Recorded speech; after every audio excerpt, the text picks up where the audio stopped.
Shalom, salam sejahtera dalam kasih Tuhan kita Yesus Kristus. Hari ini kita kembali akan melanjutkan ulasan pembahasan kita terkait dengan penghalang-penghalang doa. Kita sudah masuk kepada bagian yang ketiga. Dan saya mendorong Bapak Ibu Saudara untuk berkenan menyaksikan, menyimak, dan mempelajari dengan sikap rasa lapar dan haus yang mendalam akan firman bagian yang pertama dan bagian yang kedua. Semuanya kita akan bahas, eksplorasi, dan jelaskan dari sudut kebenaran firman Tuhan atau dari fakta Alkitab. Kita akan masuk kepada penghalang doa yang ketiga. Dan saya khususkan ini secara spesifik kepada pasangan suami istri. Oleh karenanya tolong disimak, didengarkan, diperhatikan. Tolong dibuka hati dan pikiran kita untuk benar-benar mengerti, memahami hal ini. Karena kekuatan keluarga itu, kekuatan gereja, kekuatan negara tidak bisa dipisahkan dari kekuatan pasangan suami istri. Karena itu, kita akan lihat apa kata Alkitab terkait dengan penghalang doa. Secara khusus berbicara suami dan istri. Mari kita bertitik tolak dari 1 Petrus 3 ayat 1 sampai ayat yang ke-7. 1 Petrus 3 ayat 1 sampai 7. Saya berharap Bapak Ibu Saudara tidak melupakan, tidak memandang sebelah mata atau meremehkan bagian firman Tuhan ini. Saya tidak sedang menafikan atau mengkultuskan ayat-ayat tertentu sekaligus merendahkan ayat-ayat yang lain. Tidak. Semua firman Tuhan ini dari Kejadian sampai Wahyu adalah atas ilham dan juga karya Roh Kudus. Ya, 1 Petrus 3, Ibu Kristina Naaman, 1 Petrus 3 ya, ayat 1 sampai 7. Saya bacakan untuk kita, mari simak dan perhatikan bersama. Demikian juga kamu, hai istri-istri, tunduklah kepada suamimu, supaya jika ada di antara mereka yang tidak taat kepada firman, mereka juga tanpa perkataan dimenangkan oleh kelakuan istrinya. Jika mereka melihat bagaimana murni dan salehnya hidup istri mereka itu. Perhiasanmu janganlah secara lahiriah, yaitu dengan mengepang-ngepang rambut, memakai perhiasan emas, atau dengan mengenakan pakaian yang indah-indah. Tetapi perhiasanmu ialah manusia batiniah, yang tersembunyi dengan perhiasan yang tidak binasa, yang berasal dari roh yang lemah lembut dan tenteram, yang sangat berharga di mata Allah. Sebab demikianlah caranya perempuan-perempuan kudus dahulu berdandan, yaitu perempuan-perempuan yang menaruh pengharapannya kepada Allah. Mereka tunduk kepada suaminya, sama seperti Sarah taat kepada Abraham dan menamai dia tuannya. Dan kamu adalah anak-anaknya jika kamu berbuat baik dan tidak takut akan ancaman. Demikian juga kamu, hai suami-suami, hiduplah bijaksana dengan istrimu sebagai kaum yang lebih lemah.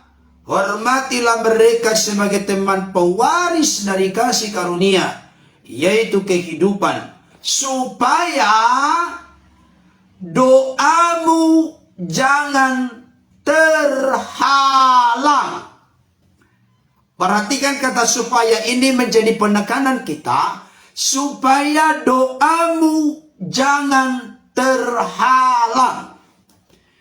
Ibu bapak terkasih dalam Tuhan, bagaimana kualitas atau mutu relasi hubungan antara suami dengan istri itu mutlak menentukan bagaimana kualitas dari doa kita.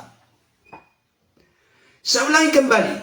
Kualitas atau mutu relasi atau hubungan antara suami dengan istri itu turut menentukan kualitas dari doa kita. Saudara-saudaraku yang dikasihi Tuhan, tolong disoroti bagian yang ayat yang ke-7 secara khusus. Sekalipun ayat ini tidak bisa dipisahkan satu dengan yang lain, tapi dikatakan di sini supaya doamu jangan terhalang. Bukankah ulasan kita saat ini menegaskan penghalang-penghalang doa? Berarti kalau kita simpulkan secara singkat, praktis, sederhana, apa penghalang doa di sini? Jika kita hidup tidak bijaksana dengan pasangan kita. Jika kita tidak hidup bijaksana dengan pasangan kita. Ini tidak hanya berlaku antara suami kepada istri, tapi sekaligus juga antara istri dengan suami. Kenapa? Karena ada di sini perkataan, demikian juga kamu. Jadi ada kesinambungan antara ayat 1 sampai ayat yang ke-7. Bukan hanya ini diarahkan kepada suami saja, bagaimana hidup bijaksana dengan istrinya, bagaimana menghormati istrinya, tetapi sebaliknya juga. Bagaimana seorang istri hidup bijaksana, bagaimana menghormati, menaati atau tunduk kepada suaminya. Saudaraku yang dikasihi oleh Tuhan, saya terpesona dan terbelalak mata saya membaca ayat ini supaya doamu jangan terhalang.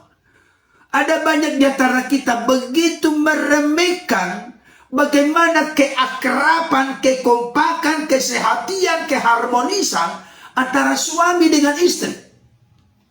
Coba dulu kita cek dan recheck data di tengah-tengah keluarga kita masing-masing. Cek dan recheck realita kenyataan dari keluarga kita masing-masing. Khususnya antara suami dengan istri. Sejauh mana kualitas atau mutu dari hubungan antara bapak dan ibu, antara ibu dengan bapak dalam menjalankan roda kehidupan keluarga ini. Coba renungkan. Adakah di sana kedongkolan? Adakah di sana kemarahan? Adakah di sana hal-hal yang menjadi sekat pemisah, penghalang antara suami dengan istri?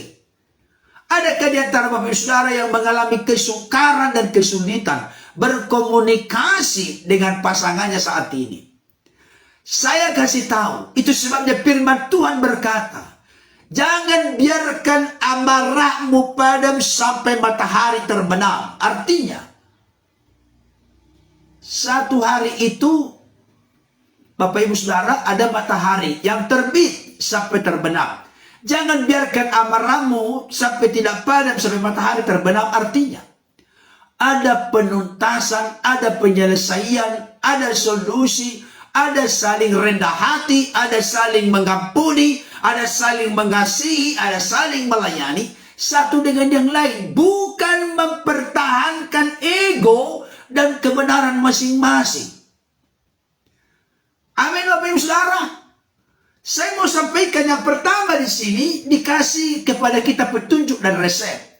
Adakah di antara ibu-ibu saat ini, mohon maaf bapak-bapak ya, permisi dulu bapak-bapak. Adakah di antara ibu-ibu yang sedang bergumul tentang karakter, sifat, watak suaminya yang belum dikontrol dan dikendalikan oleh Roh Kudus secara mutlak? Artinya masih ibadahnya masih sepele. Kelakuan kebiasaan-kebiasaan buruk masih terus mengikat, membelenggu dan mengekang hidupnya. Tidak pernah sungguh-sungguh serius mempersembahkan totalitas hidupnya kepada Tuhan. Padahal salah satu ayat yang sangat terkenal, karena itu saudara-saudara, demi kemurahan Allah aku menasihatkan kamu supaya kamu mempersembahkan tubuhmu sebagai persembahan yang hidup, kudus, berkenan kepada Allah. Itu adalah ibadahmu yang sejati. Artinya barangkali di antara ibu-ibu saat ini yang bergabung memiliki suami yang belum memiliki kualitas ibadah yang sejati. Masih samar-samar, masih kompromi, masih suka melanjutkan kebiasaan-kebiasaan yang mana kita tahu bersama kebiasaan itu kebiasaan yang kontradiksi dan bertentangan dengan kehendak Bapa di sorga.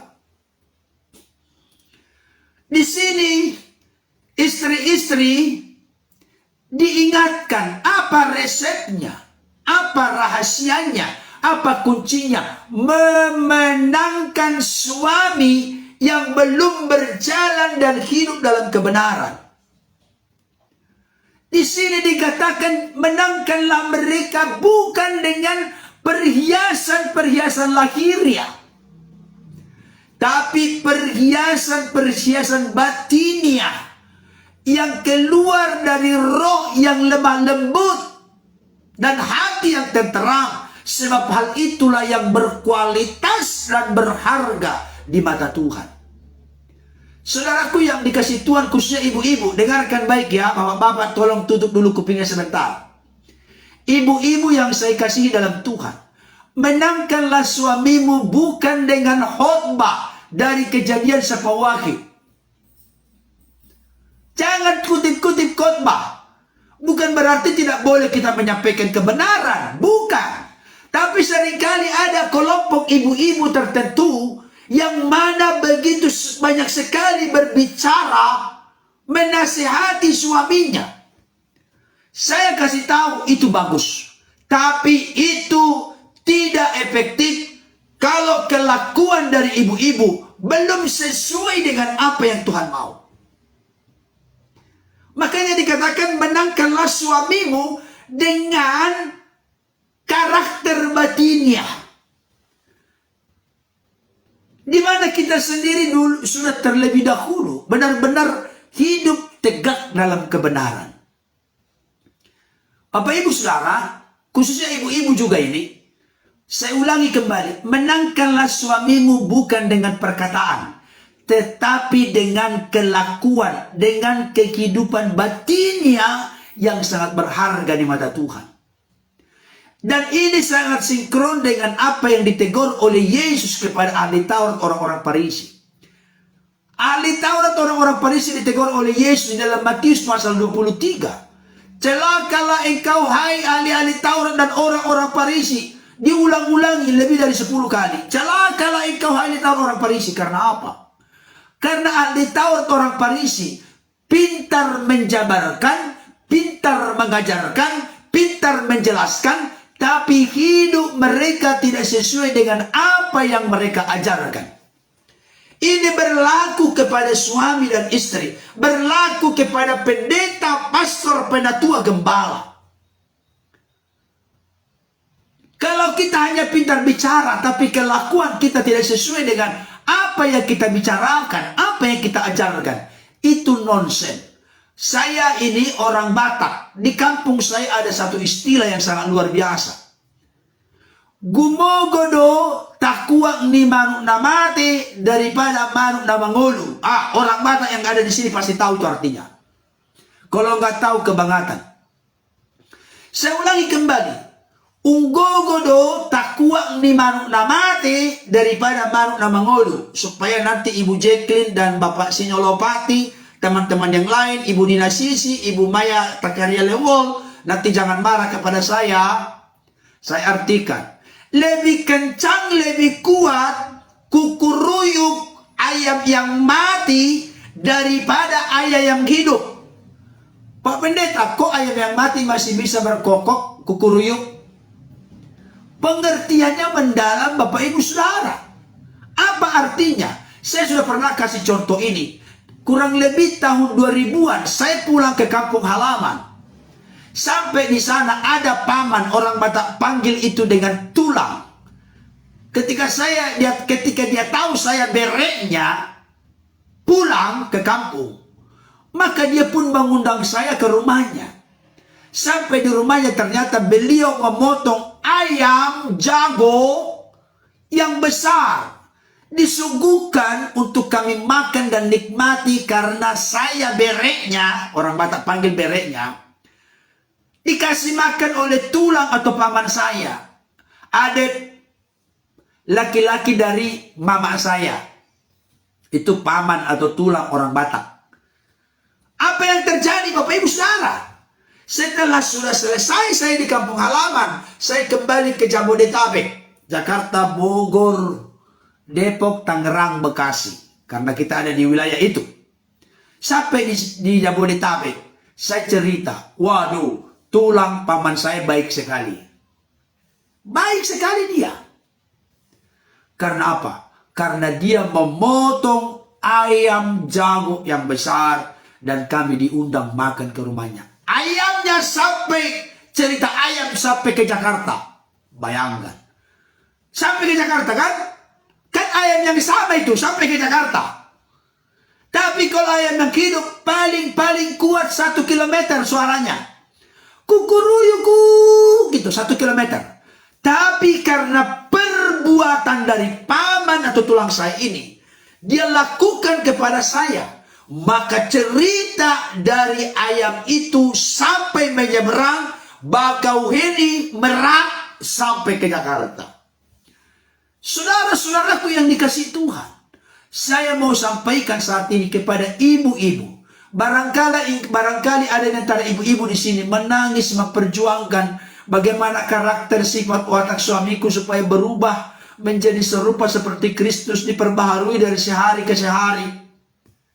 Manusia batiniannya, bagaimana caranya Tuhan? Tolonglah, ini jawabannya. Menangkanlah suamimu dengan perbuatan, bukan dengan khotbah, bukan dengan meleter. Oh, menurut Efesus sekian, hai suami kasihilah istrimu menurut ini, menurut ini, menurut ini. Waduh, saya kasih tahu dia akan kesal.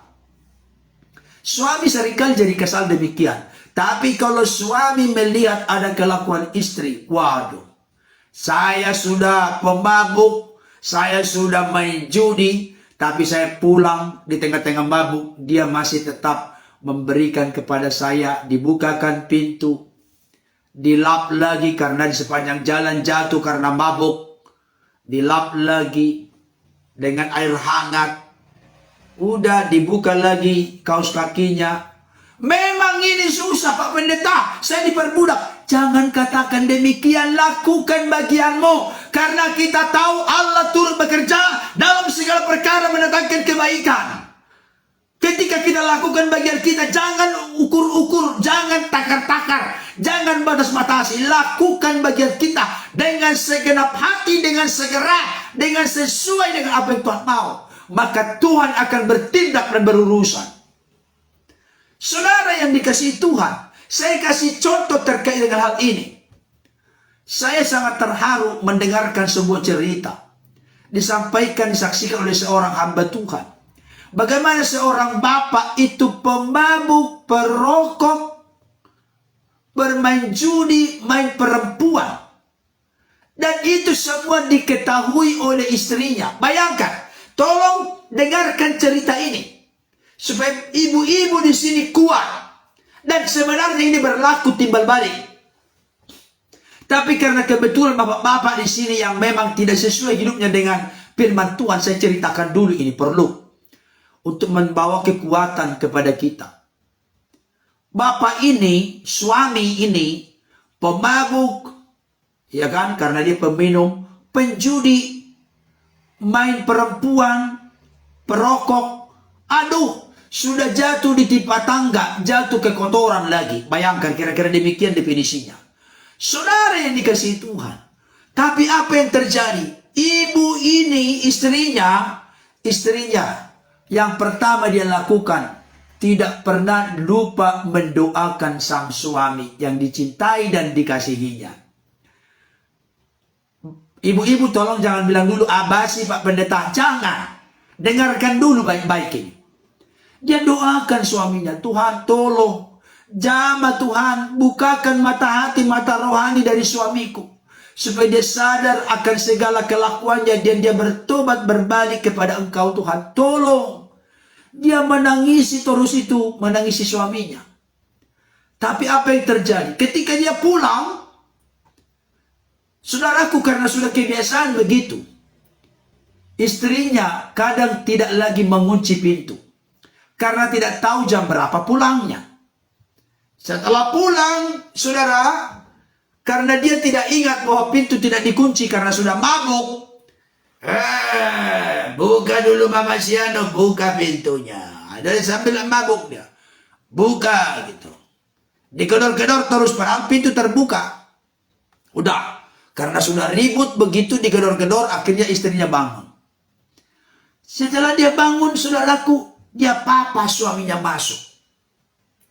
Dia lihat sudah belepotan, wajahnya kotor, dekil, kumal, pakaiannya kotor karena mabuk, barangkali jatuh di jalan, bangkit lagi, jatuh, bangkit lagi. Saudara dikasih Tuhan, apa yang terjadi? Dia lap sedemikian rupa. Baru dia papa, dia bantu untuk setelah dibersihkan pakaiannya semua, diberesin semua, baru dia bawa ke tempat tidur. Sudah. Di pakaiannya baru dibikin selimut. Udah. Saudara dikasih Tuhan, tahukah berapa lama dia lakukan demikian? Bertahun-tahun dia lakukan demikian, Bapak Ibu Saudara. Melelahkan memang. Melelahkan. Menyusahkan memang. Bisa barangkali membuat hampir-hampir stres, putus asa, kecewa. Kok demikian kelakuan suamiku? Tapi dia bawa semua keluh kesahnya itu kepada Tuhan, Bapak Ibu Saudara. Apa yang terjadi? Pendek cerita, tidak mungkin saya ceritakan semua detail. Tapi kesimpulannya saja, pendek cerita. Dalam sebuah kesempatan, dengarkan baik ini. Bagaimana Roh Kudus bekerja, bagaimana waktu Tuhan indah pada waktunya. Bertindak. Apa yang terjadi? Terakhir, dia pulang. Dia tidak terlalu mabuk. Tapi sudah minum juga. Dia pulang biasanya jam-jam 12, jam 1, jam 2. Pulanglah si bapak ini yang suka main perempuan, main judi, merokok, bahkan suka juga Bapak Saudara mabuk-mabukan. Pulanglah dia. Setelah pulang, dia karena tidak terlalu mabuk, ternyata apa yang terjadi? Istrinya belum tertidur. Istrinya menangis kepada Tuhan seperti yang biasa dilakukan. Ya Bapa, ya Tuhan, aku terus berkomitmen memperjuangkan keluarga ini.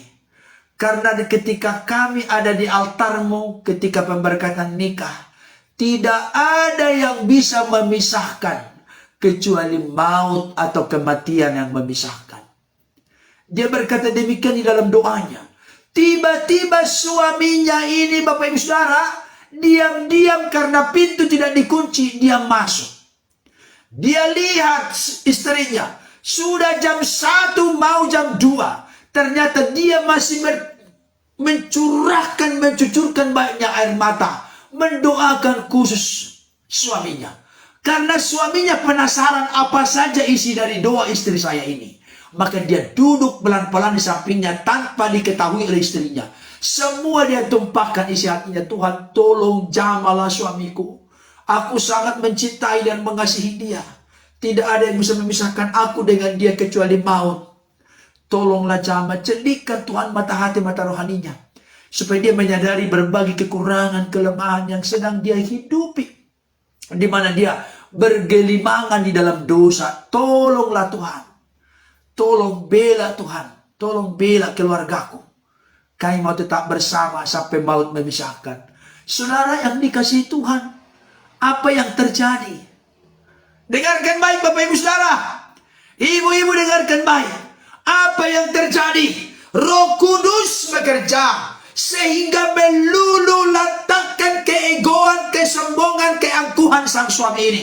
Dia akhirnya sujud di hadapan dari istrinya. Dia menangis meraung-raung. Dia rangkul istrinya. Maafkan aku, ampuni aku.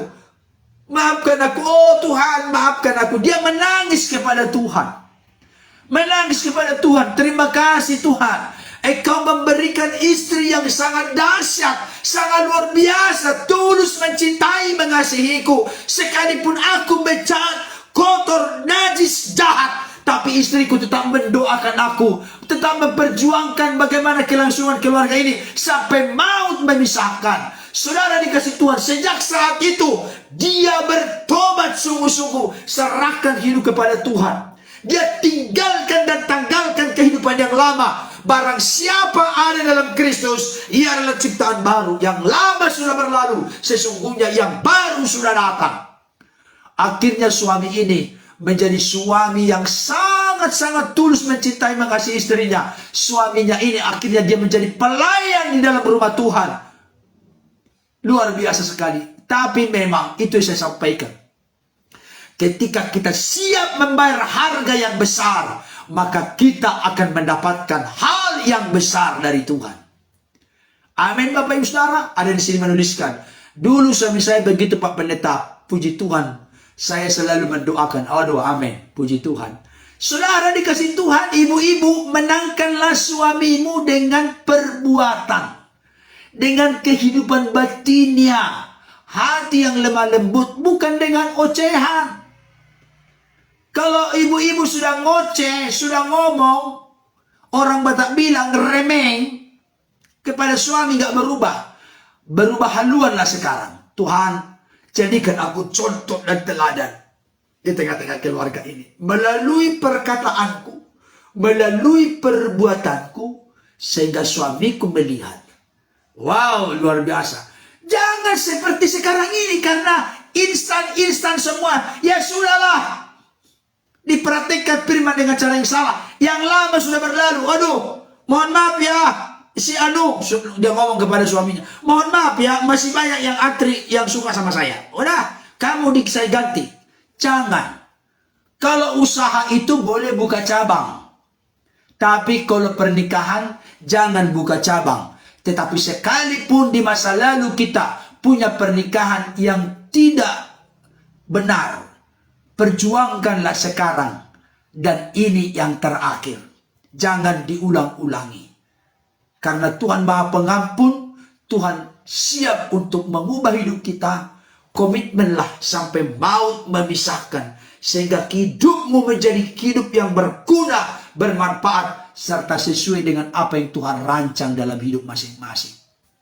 Itu resepnya Bapak Ibu.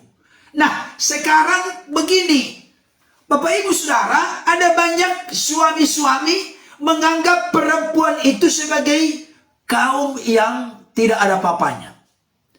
Dan ini suami sering berperilaku demikian karena apa? Karena biasanya suami itu yang bekerja di kantor, di perusahaan, yang bekerja di usaha manapun itu, seringkali meremehkan peranan istri. Di sini yang dikatakan sebagai kaum yang lebih lemah, bukan berarti istri itu jadi kelas masyarakat nomor 2, bukan. Tapi memang secara fisik umumnya kita tahu bersama bahwa fisik laki-laki lebih kuat daripada fisik perempuan. Itu seringkali terjadi, tapi itu pun sekarang tidak jadi jaminan. Kalau istrinya ikut gym, bisa mengalahkan suaminya dalam konteks fisik. Tapi konteks firman saat itu yang memang demikian. Bukan berarti perempuan lebih rendah daripada laki-laki. Tolong ya, bukan berarti perempuan lebih rendah daripada laki-laki. Bukan berarti hamba lebih rendah daripada Tuhan. Bukan itu pengertiannya. Tolong jangan salah mengerti. Karena apa? Karena firman Tuhan berkata, baiklah kita menciptakan manusia menurut gambar dan rupa kita, baik laki-laki dan perempuan. Jadi sama-sama kita ini laki-laki perempuan diciptakan menurut gambar dan rupa Tuhan. Tolong jangan punya kesimpulan istri lebih rendah daripada suami. Bukan. Karena dikatakan di sini 1 Petrus 3 ayat 7 bagian B. Hormatilah mereka. Maksudnya, hai suami-suami, hormatilah istrimu sebagai teman pewaris dari kasih karunia. Teman pewaris ini menunjukkan kesetaraan, kesejajaran. Baik laki-laki maupun perempuan punya warisan yang sama, yaitu surga yang kekal. Tidak ada perbedaan. Tolong bapak-bapak jangan salah mengerti tentang hai istri-istri, tunduklah kepada suamimu. Memang tidak disebut tanduklah suamimu, bukan tanduk ya, tunduk. Tunduk itu bahasa lain taat. Saya pernah mendengarkan begini, Bapak Ibu Saudara. Ada suami berkata, "Ma, apapun yang terjadi tidak boleh banyak alasan. Kau harus tunduk kepada suamimu." Ini suamimu. Harus tunduk. Jangan buat alasan sedikit pun. Harus tunduk. Datanglah istrinya berkata, "Pak, apakah aku harus tunduk kalau papi mengajarkan atau mengajarkan sesuatu yang tidak benar?" Gak ada kata tapi-tapi, pokoknya harus tunduk. Gak bisa Bapak Ibu Saudara. Ketundukan istri kepada suami, ya, ketundukan istri kepada suami, sepanjang hal itu sesuai dengan apa yang Tuhan kehendaki berdasarkan firman-Nya. Tunduk kepada suami itu sama seperti jemaat tunduk kepada Kristus. Memang gak ada syaratnya, tapi jangan lupa jemaat tunduk kepada Kristus. Kristus itu sempurna. Jadi kalau tunduk kepada Kristus berarti tunduk kepada sesuatu yang terbaik, sesuatu yang benar.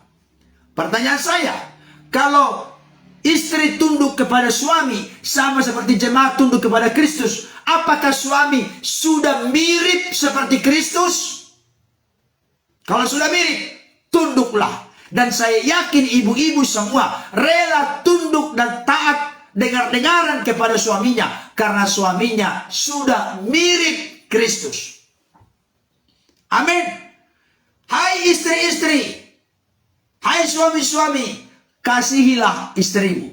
Kalau istri tunduk kepada suami, kalau suami kasihilah istrimu.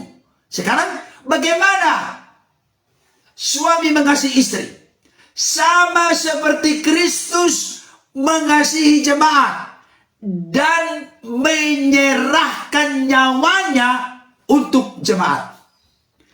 Pertanyaan saya, apakah bapak sudah mengasihi istrinya seperti Kristus mengasihi jemaat? Apakah bapak sudah menyerahkan nyawanya demi pengudusan penyucian jemaat? Itu dia. Jadi Bapak Ibu Saudara, tidak ada yang lebih rendah antara tunduk dengan kasih. Di dalam kasih ada ketundukan. Di dalam ketundukan kita menunjukkan kasih. Nah, maksudnya, jadi tidak ada yang direndahkan di sana antara tunduk dengan mengasihi. Dua-duanya sama, setara, sederajat. Ini penting. Jangan sampai, aku yang mencari uang di keluarga ini. Oleh karena itu, suka-sukaku. Suka-sukaku. Emang kenapa suka-sukaku? Aku kepala keluarga. Aku yang berkuasa. Oh, tidak bisa Bapak Ibu Saudara. Bapak-bapak tidak bisa. Sekarang begini, kita bermain dulu. Bermainnya begini.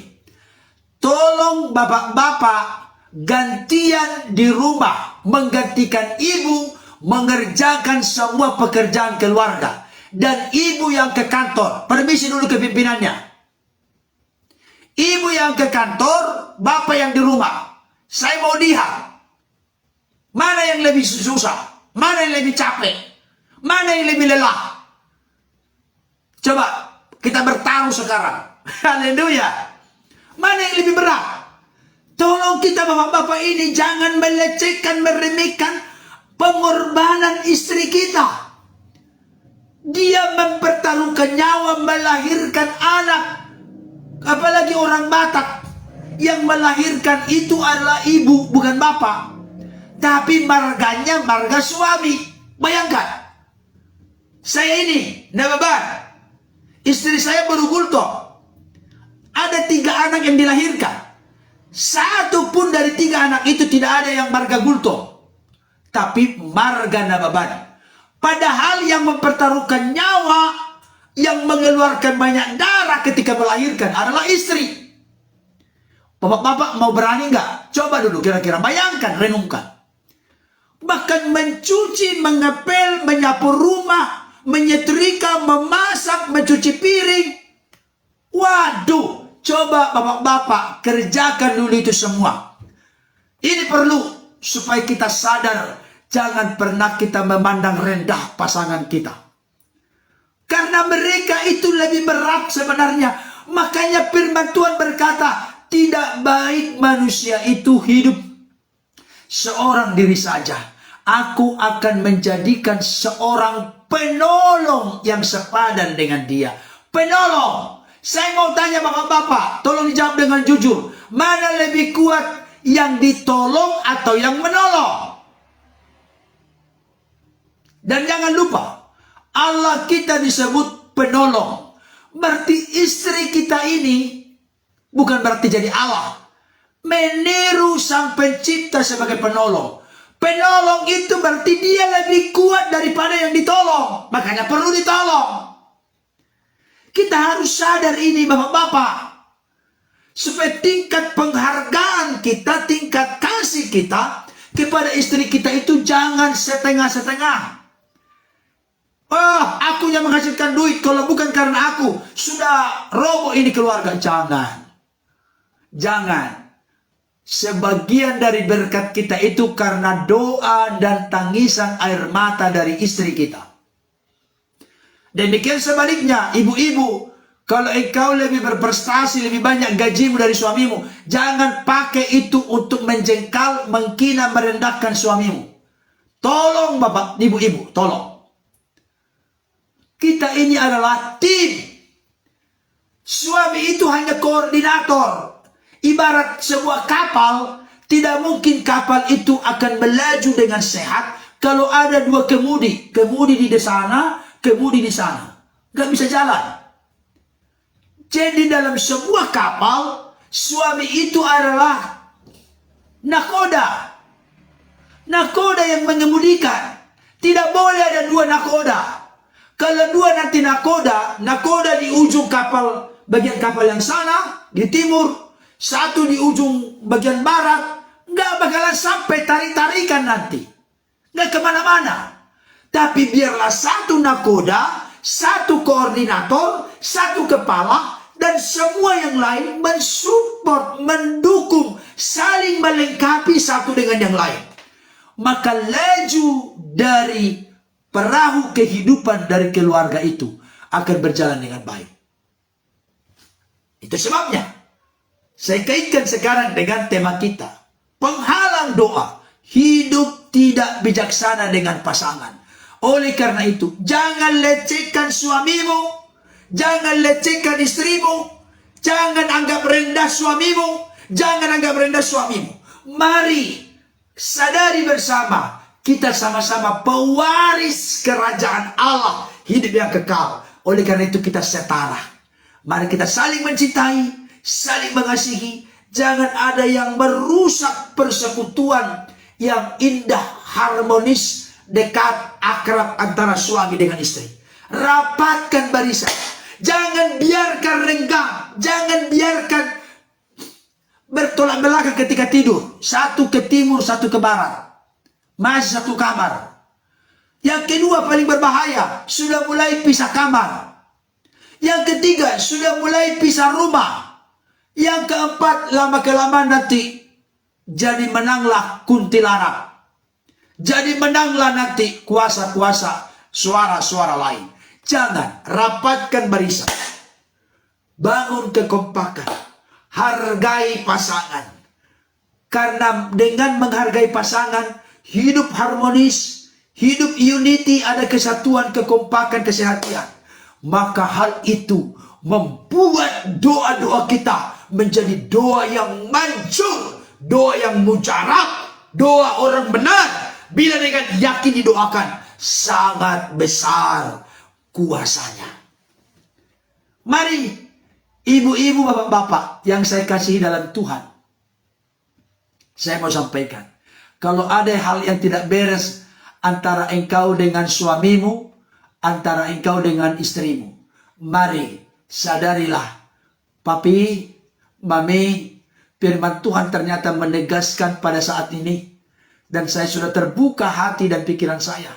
Ternyata ketika ada relasi yang tidak harmonis, relasi yang tidak baik, komunikasi yang terputus antara suami dengan istri, apalagi disimpan dengan emosi, kemarahan, akar pahit, dendam, kebencian. Saya mau kasih tahu, lepaskanlah pengampunan. Saling memaafkanlah. Jadikanlah teletabis. Peluk-pelukan antara suami dengan istri. Pak, maafkan mami ya. Datang suami ngomong kepada istrinya, mami, maafkan papi ya. Kita saling bermaafan. Saya mau kasih tahu, ibarat gunung es. Gunung es yang sangat tebal itu, dia mencair. Dan penghalang perintang itu dipatahkan, dilulukan, dicairkan, dihancurkan di dalam nama Tuhan Yesus. Bangunlah kekompakan dan kesehatan. Saling mencintai, saling mengasihilah antara suami dengan istri. Dan nanti ini akan berdampak kepada anak-anak. Wow! Papi sama mamiku mesra banget. Saling mencintai, saling mengasihi. Maka kasih yang tulus antara suami dengan istri nanti akan turun kepada anak-anak kita, Bapak Ibu. Amin. Halo? Ada yang tidak beres antara suami istri sekarang? Setelah firman ini selesai, peluk suamimu, peluk istrimu, cium keningnya, katakan, I love you full. Haleluya. Haleluya. Ada yang menuliskan amin, haleluya. Ya, selesai ini. Kalau ada sesuatu yang tidak beres, udahlah, tanggalkan egonya. Kan kita kemarin sudah bahas, kalau terjadi pertengkaran suami istri, siapa yang duluan mengalah? Masih ingat gak? Tolong dijawab. Terjadi pertengkaran suami istri, siapa yang duluan mengalah? Masih ada yang ingat jawabannya? Tolong dijawab. Halo bapak-bapak, ibu-ibu. Terjadi pertengkaran, percekcokan, perselisihan antara suami istri, siapa yang duluan mengalah? Tolong dijawab di live chat. Siapa yang duluan mengalah? Halo? Mana ini komentarnya? Istri. Oh, Ibu Dina Sisi menjawab. Istri. Yang lain. Ayo, saya mau dengar. Saya mau lihat. Siapa yang duluan mengalah? Oh, si Amin. Oh, suami. Mantap ini. Waduh. Ini pastinya lopati luar biasa. Suami katanya. Mantap. Haleluya. Siapa yang duluan mengalah? Yang lain. Coba dulu. Ibu Jekri Sapakua. Gak bergabung gak? Oh, suami. Jack Herianto Nababan. Apa saya? Suami katanya. Wah, istri lah. Haleluya. Haleluya. Waduh. Iya, ada yang berkata suami, ada yang berkata istri. Waduh. Saya mau kasih tahu. Saya tidak mau terjebak dengan gender. Saya sudah jawab kemarin. Saudara-saudara kita dari Jawa berkata, sing waras apa? Sing waras ngalah. Berarti kalau tidak ada yang mengalah, dua-duanya tidak. Tolong dijawab. Saya tidak menjawab lagi. Sing waras ngalah. Dalam konteks kerohanian, terjadi pertengkaran suami istri. Yang duluan mengalah ialah, bagi saya bukan suami, bagi saya bukan istri. Nanti terjebak nanti. Terjadi pertengkaran suami istri, yang duluan mengalah adalah siapa yang yakin lebih dewasa rohaninya. Itu jawabnya.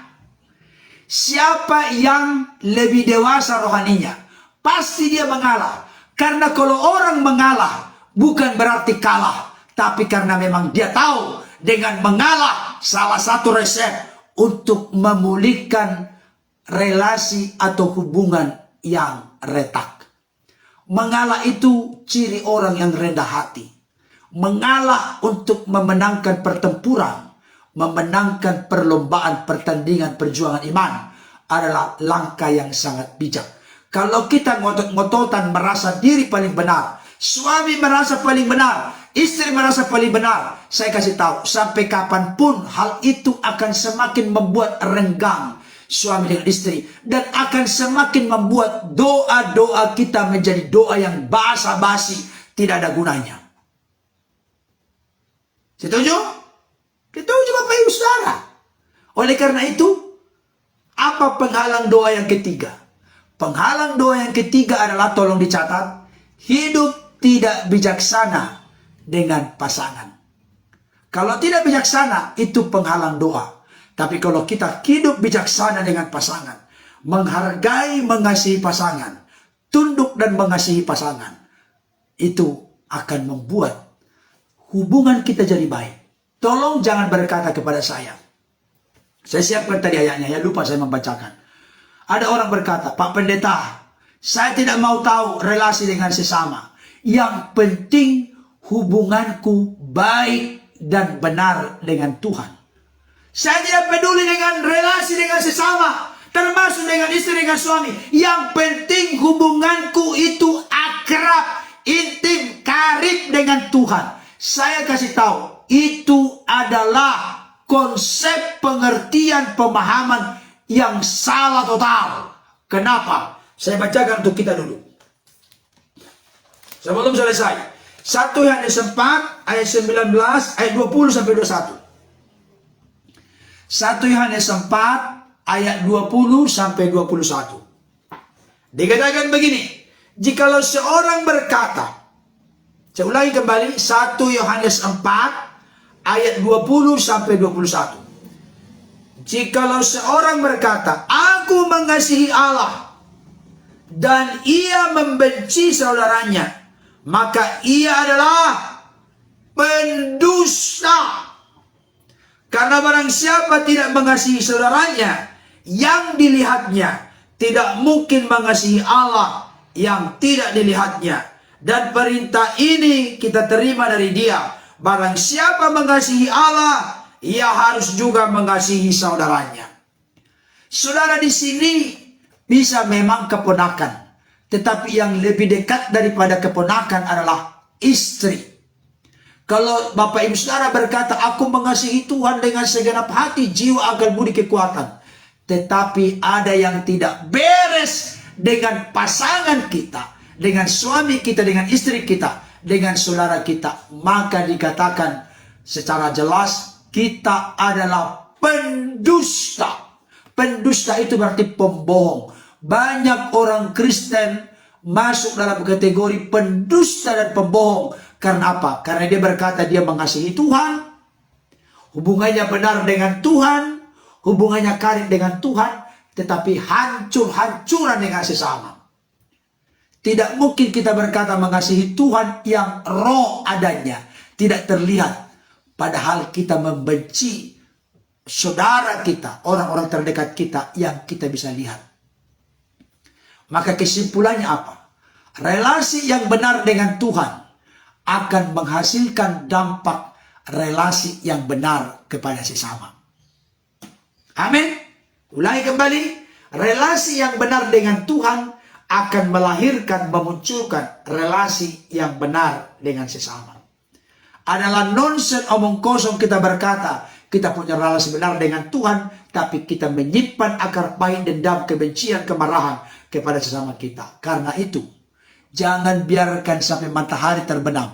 Apalagi sudah berhari-hari, berminggu-minggu, berbulan-bulan, orang Batak bilang, unang marsanding.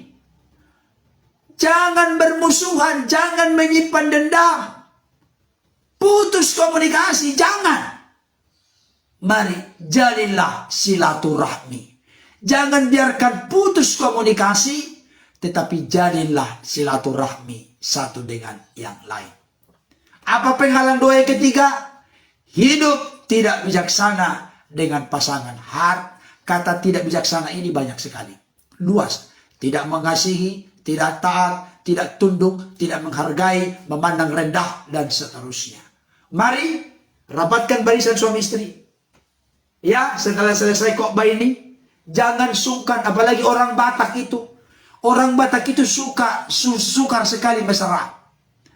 Orang Batak itu memanggil istrinya, "Hoi, obat di bute, oi, oi." Jangan bilang oi, ada namanya kok.